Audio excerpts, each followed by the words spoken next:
around you. This isn't our fucking neighborhood, it's a battlefield. We're on a battlefield tonight. Make a decision. Are we gonna ante up and do something about it? Yeah! You're goddamn right we are. Heartbreaking, important, inspiring, horrible. A mixture of words which contrast each other that could all be used to describe American History X. It's an unrelenting, controversial work of art that to this day sparks conversation. A film which to some feels more relevant now than ever. You will not replace us! A film which taps into the rage felt by the fringes of society. To mark its 20th year anniversary, we will be exploring the not so infamous story behind the scenes.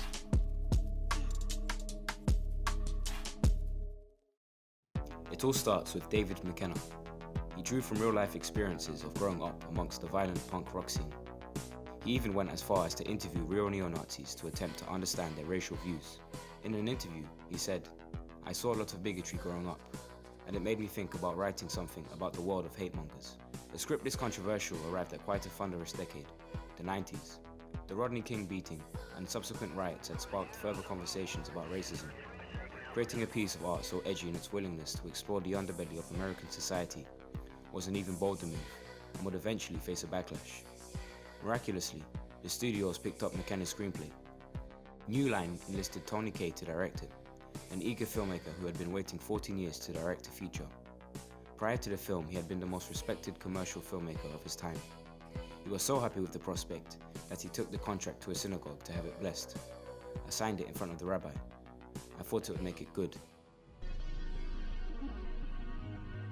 The last piece of the puzzle involved the casting, namely which actor would play Derek. Joaquin Phoenix was first considered, but he quickly turned the role down, labeling the subject matter too offensive. The studio instead supported Edward Norton, fresh off of his most recent commercial and critical breakthrough, and nominated for an Oscar. He was at the peak of his career. Edward is a fantastic actor. I think he's technically brilliant, but he doesn't have that physicality and that anarchic emotion that was required for American History X. New Line gave Kaye several weeks to find someone better, and he couldn't. After endless dieting and training, Edward came back, a transformed man.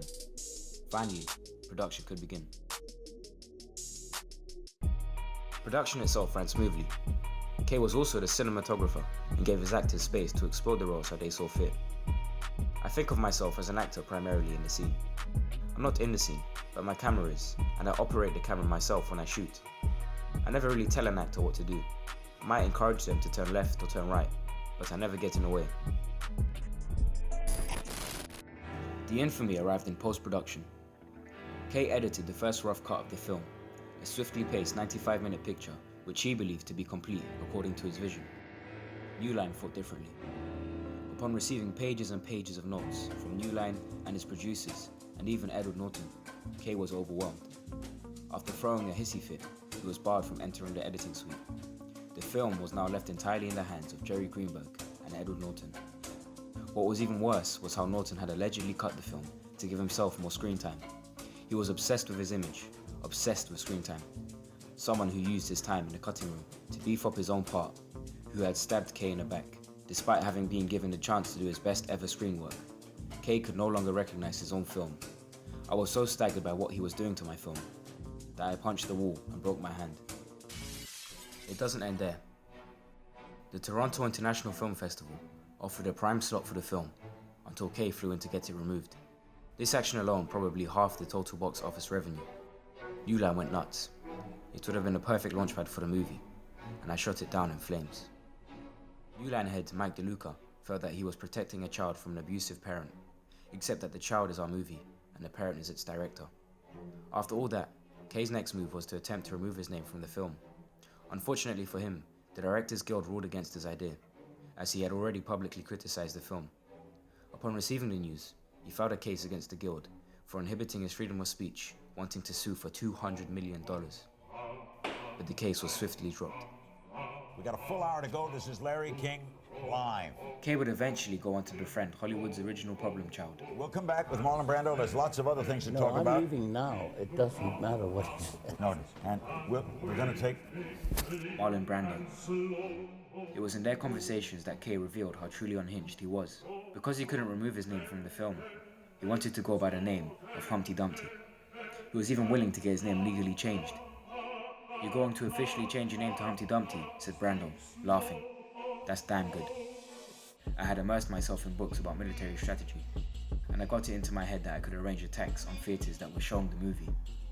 One idea that almost came to fruition was to send a posse of demonstrators along to barricade the doors and prevent the audience from getting in. I was on a mission.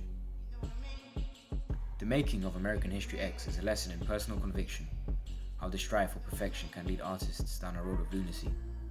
Who knows what American History X would be like if Kaye had his way?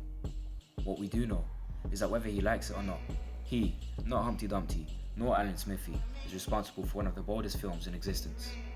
Kaye's fearlessness in directing luckily was put to good use. Here's to Tony Kaye, the crazy mastermind that he is.